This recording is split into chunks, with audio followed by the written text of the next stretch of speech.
The spelling doesn't matter so much. In fact, there have been studies about, and this is like pretty well known. As long as you get the first letter and the last letter, sort of what happens in between doesn't matter so much. As long as you get the first letter and the last letter, and the grammar structure is correct as best you can, uh, we're able to decipher what you're trying to say. I mean, the greatest thing about native English speakers is we're very easily able to tell what's bad and still understand the meaning of bad English. It's like it's easy to understand when the rules are broken.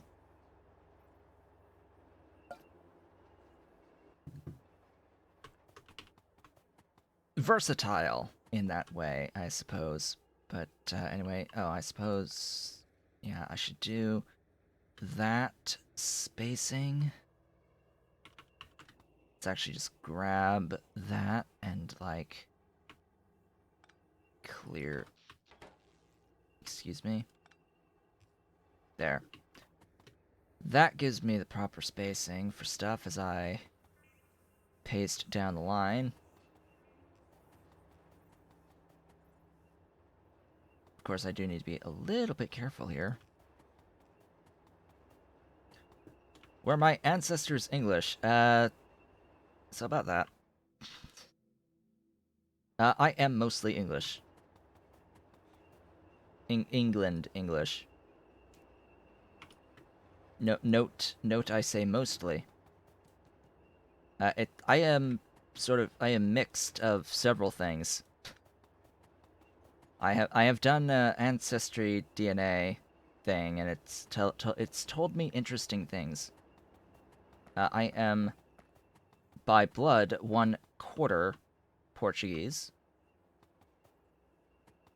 so that's one of the first things. I can't actually do that rotating, can I? No, not is all 11. I can grab 10 and do the rotation.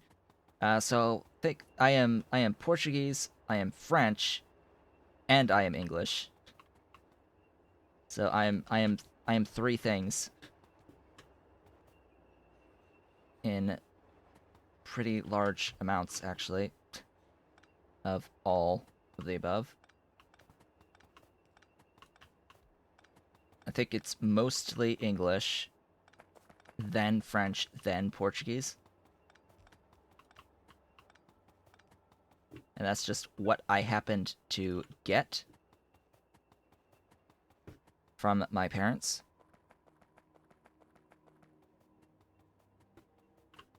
Because my father's side is descendants of French settlers along the St. Lawrence on Canada-North America border. But my mother's side is Azores Portuguese, like straight Azores Portuguese. So I am a mix of these things. Actually, I have the ancestry DNA dot and excuse me, autocomplete. Thanks. DNA.ancestry.com. I have an account. Can I log in? Hello. I don't need to buy or activate a kit. I just need to log in. Thanks.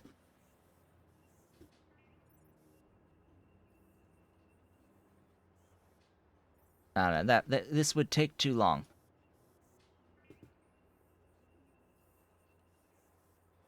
To pull up all of the actual percentages. Ancestry. I should have a thingy. Yeah, why do I not have a bookmark? What?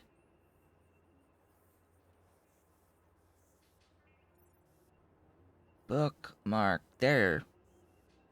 Yeah, it's just taking me to a stupid different page that doesn't even let you log in. Like, what? I don't need to buy. What did you do? Oh, there.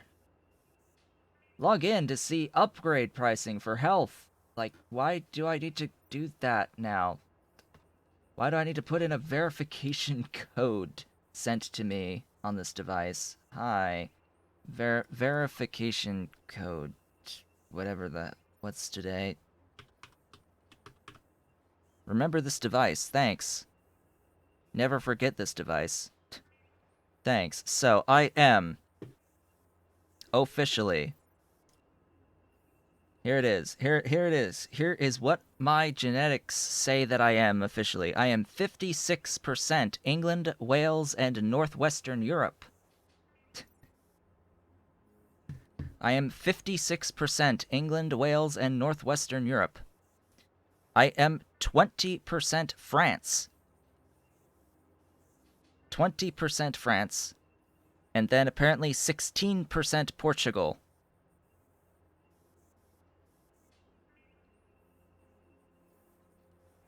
Azores, Portugal.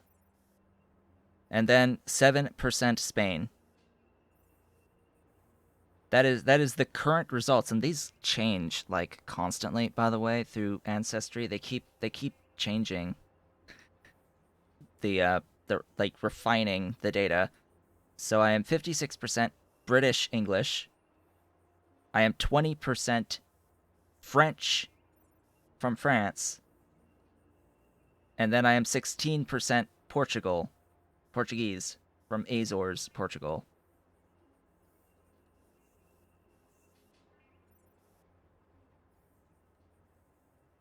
So yeah, that's what I am. And then the French / English is the uh French settlers from St. Lawrence. Yeah. St. Lawrence, Quebec type settlers. That's from my father's side.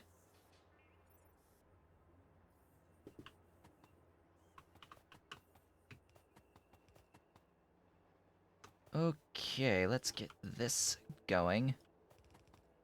Oh, that needs to be a... Ah! Splitter. Splitter.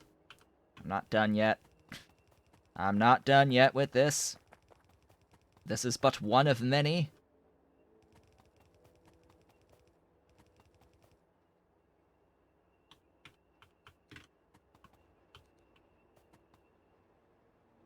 But one of many. Actually, but it's just one more. It's just one more. What am I thinking? One more line of 11.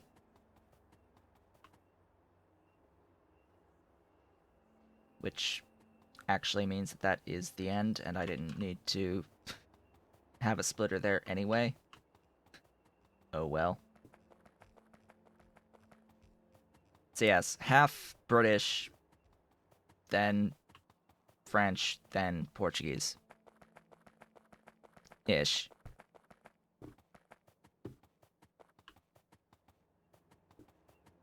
This is the DNA results. But the thing is, this whole time we've always referred to me as being half Portuguese. I am half Portuguese, even though it's only like 16% true Portuguese, but like in the DNA. And this is because my mother's parents are both Portuguese, right?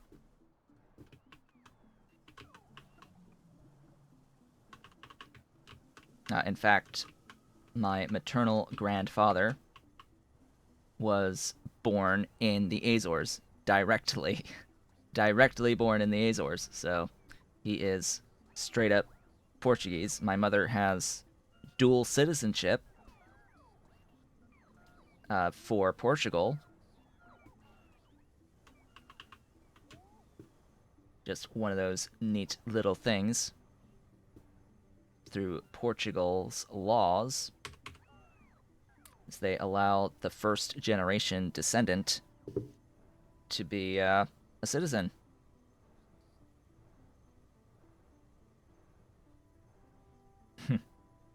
Well, yeah, since I violate a lot of English grammar and words, that confirms my French side. No, it confirms my English, actually. It confirms the American English. Yeah.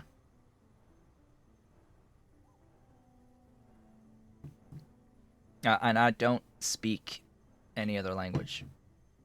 I took high school French and a semester in college. And I have not even attempted Portuguese. And I have self studied Japanese to some extent. Anyway, I'm restocked ish. Here, vehicle, have more of the everything. And let the bots bring me stuff.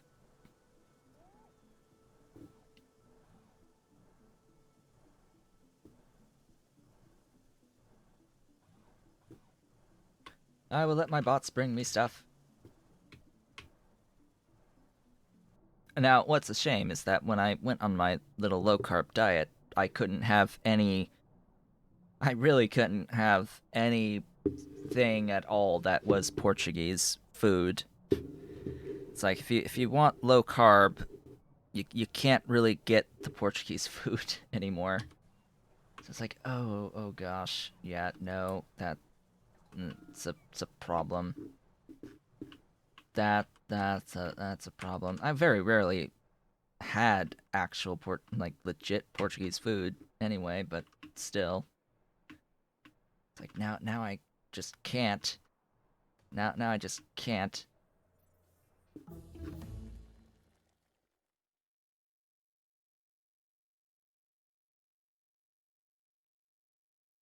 And Pyandon's Brazilian Portuguese. I don't think that counts. Cough cough.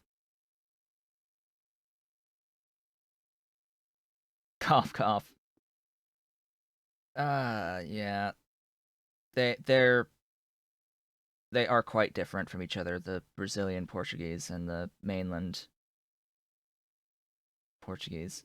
What do I want? Slash, what can I take? LDS. We'll get those.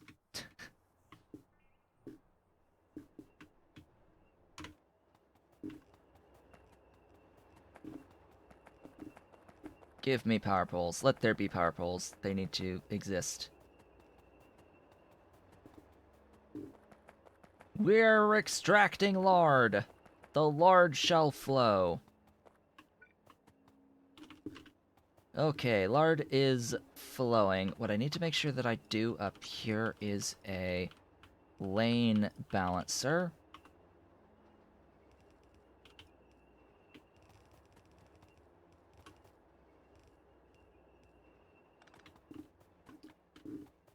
And there we go. Lard. Glorious lard.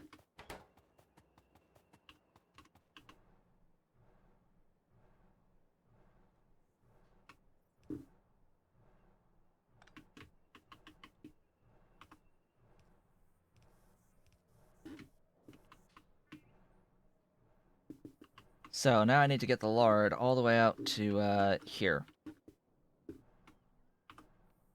I'm actually gonna jump this up a bit to like here. Screw alignment. Alignment? What's that?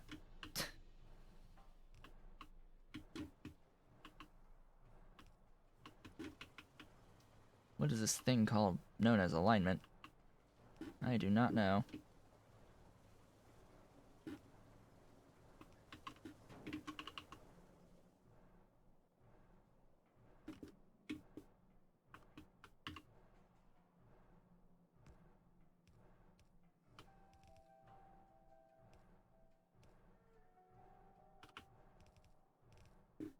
Lard!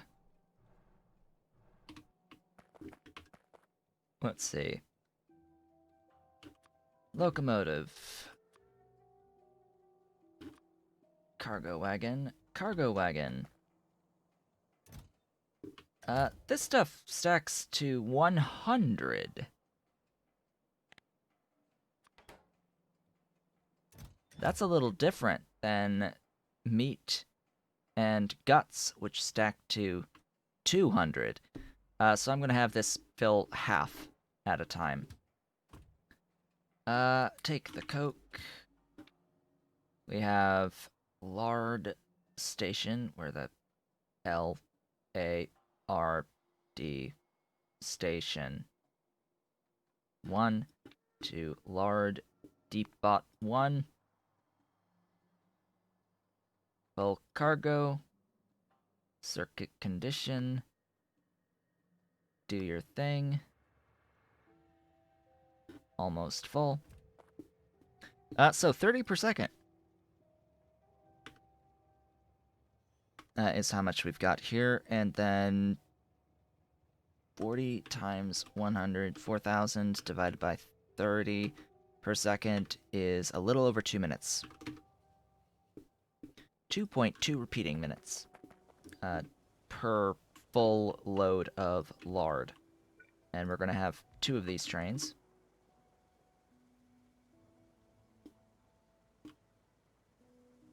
Doing their thing.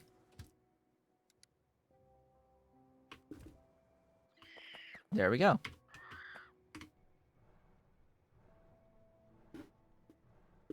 That, as they say, is that. Just need to add a 9 of the missing pressurized reefs. You know, just casually. We're missing 9 of these reefs. What's going on here? Oh. Oh. Yeah, that would help.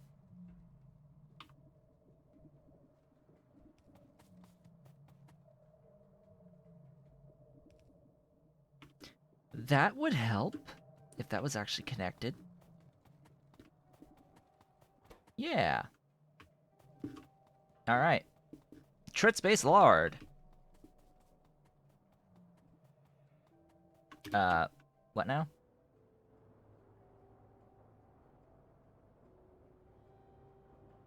I am missing a signal in a very important location. And that is right there. Right there. That signal is missing. And it needed to be there. Because it made this whole thing part of what these were checking. So all of this in here and up was part of the same block, which means that with the train sitting in this station here, all of these 4 went red.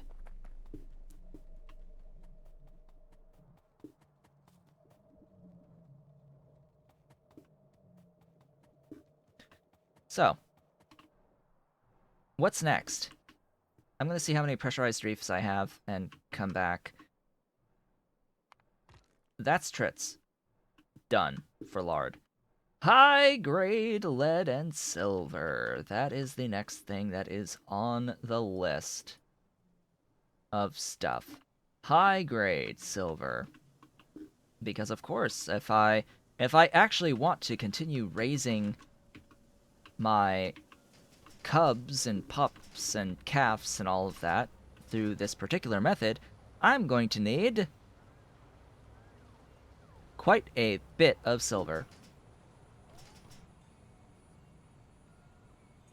So that's all done now, that particular factory. I will need quite a lot of silver. Right, I need to carry around those trits. I need to come up wherever I have the thingies. I need 9. I have 9. Limit that to 1. Do I see myself needing any more of these anytime soon. Probably best to limit to 40.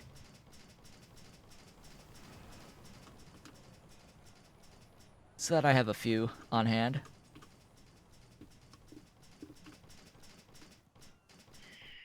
Alright, you. I want that in there, that in there, that in there. Oh, also, I've got several things upgraded to Mark II now, so I'm producing Mark II pressure pumps, by the way.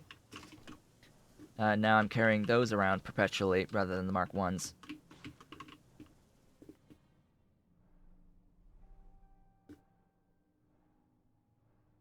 Alright, high grade lead. So, the reason why I did the lard, the whole point of doing the lard was to be able to make the grease, or whatever the heck it was, for the stuffs. This is now officially complete. So, there it is. That is the infrastructure of 30 per second lard. Now, the thing about this is, do I really need to have this seaweed everywhere I have seaweed? Like, I've got seaweed so many locations. Like, that's bad. I need to have a seaweed factory that's giving me, like, 300 units per second of seaweed. Something like that. Something insane. I need an insane seaweed factory at some point. At some point, I really need to do this. Wow, seaweed, one of those rare words that you can actually fully type with one hand.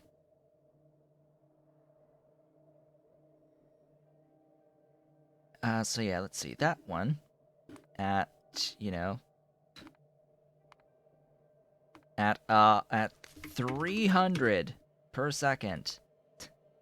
Sure. Sure. A beautiful, beautiful seaweed factory.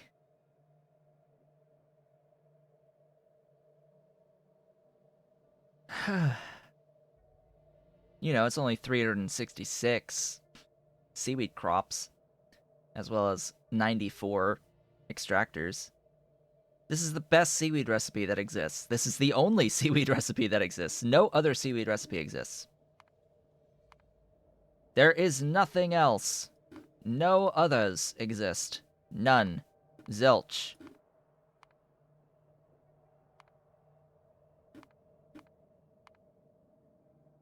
Zero other recipes exist for seaweed.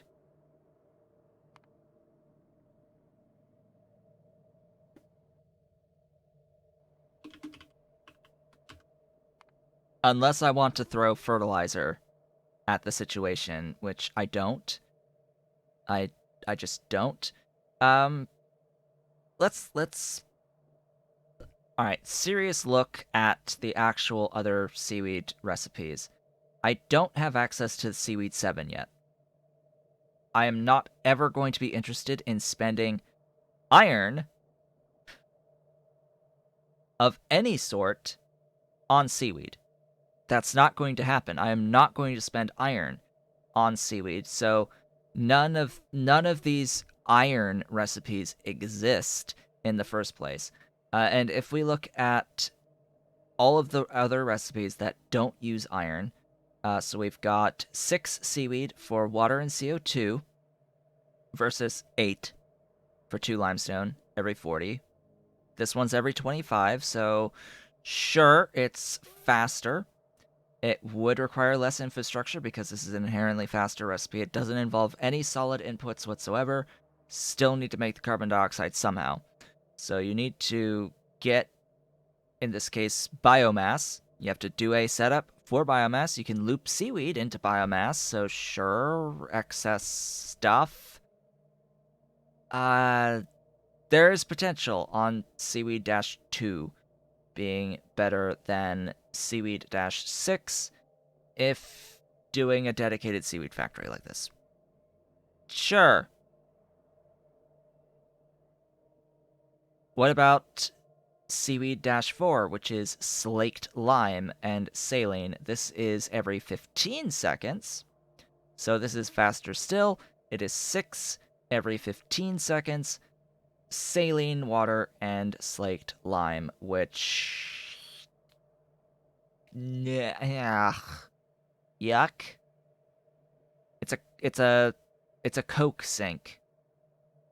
And do I really want a Coke sink for this? How much Coke, how much of a Coke sink would this be to do this slaked lime? Just being serious here. 375 Coke per second.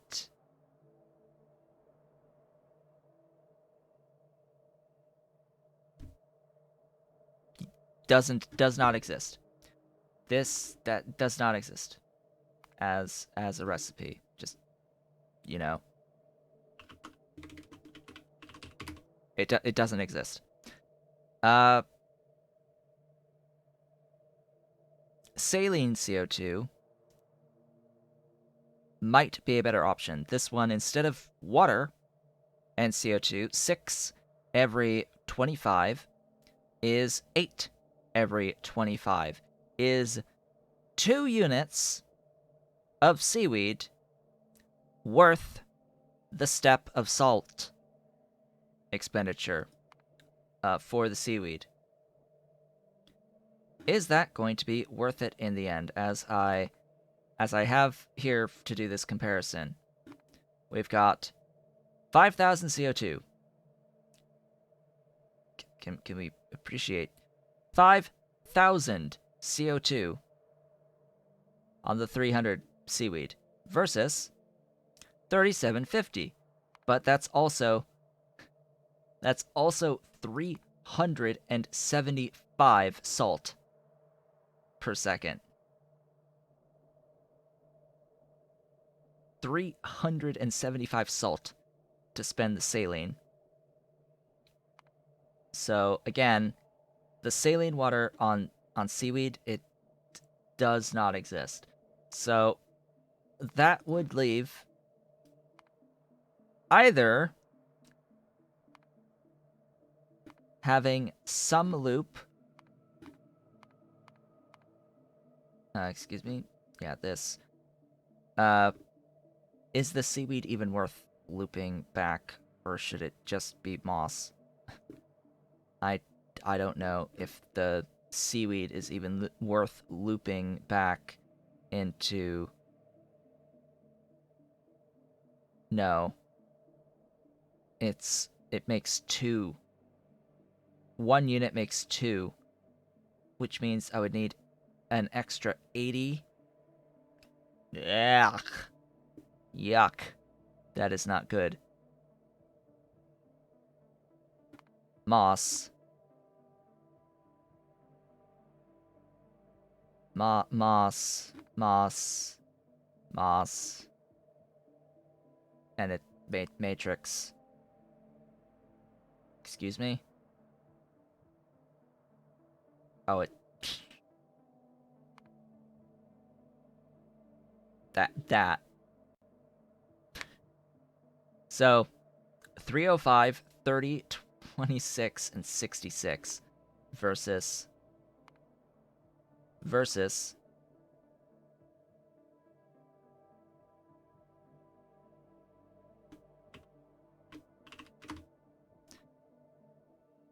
this.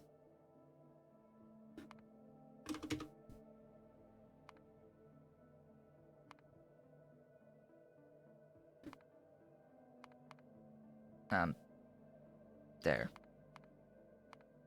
So 366 and 94 versus, note the marginally higher power than this other one, versus 305, 30, 26, and 66.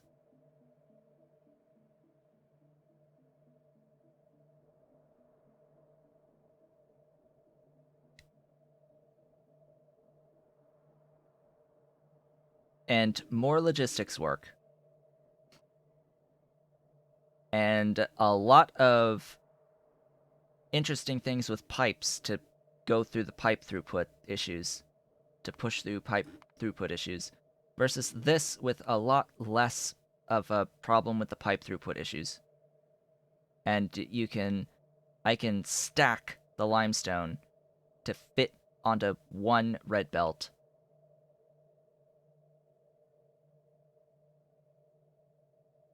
I mean, I know my solution for a mega factory of seaweed is going to look like this, as opposed to the alternative, screw the power, this.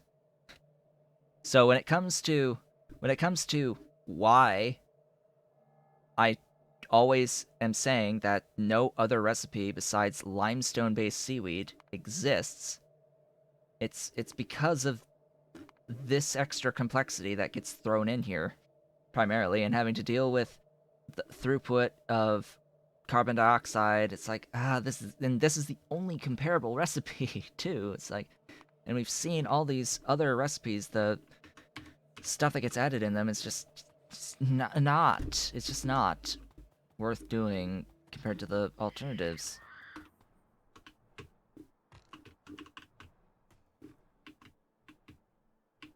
And part of that is just saline water is expensive.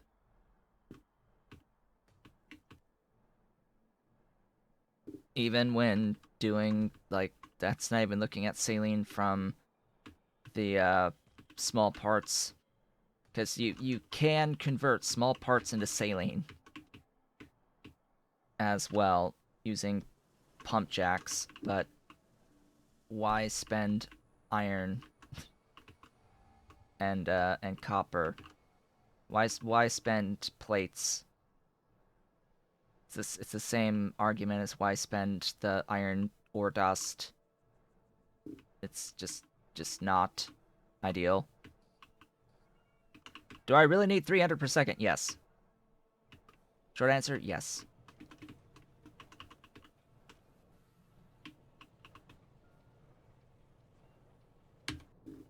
Short answer, yes, because the idea is that this is going to replace a lot too.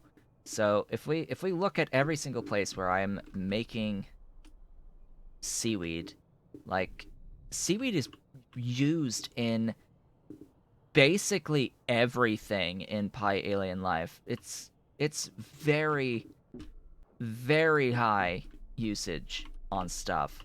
And especially if we can also consider that seaweed is directly used in agar. Like, can we think about how much agar gets used along with the agar direct products of petri dishes and incubated petri dishes? Like, how many of these end up actually getting used towards the late game? Yeah, 300 seaweed is probably a conservative estimate of how much seaweed in total is going to be used in a complete base. Especially when you consider that I'm attempting to do 1 science per second in the end of all the science packs.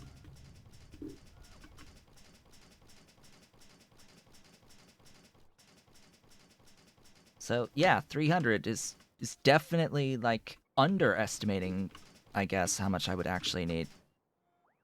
You've never heard of Pi Alien Life before. How is it compared to Factorio 2 or Bob's Angels?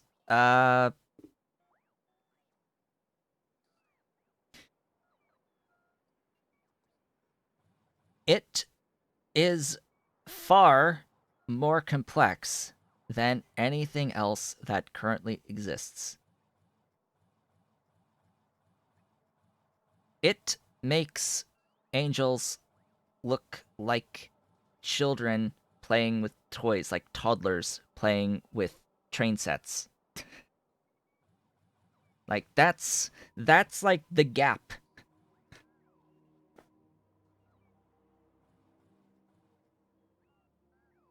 I have not looked at any requirements of stuff, and yellow science right now is very much up in the air.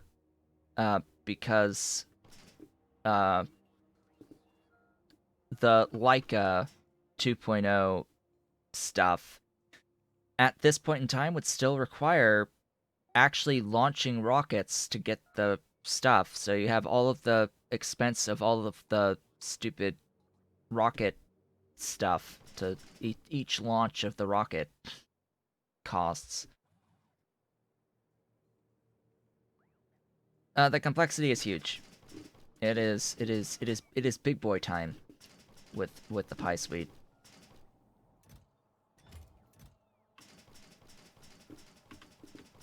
Gotta get those thinking caps on, and gotta be ready to deal with so much stuff all at once. Anyway, now that there's like less than half an hour left of this particular stream, so silver and lead high grade processing.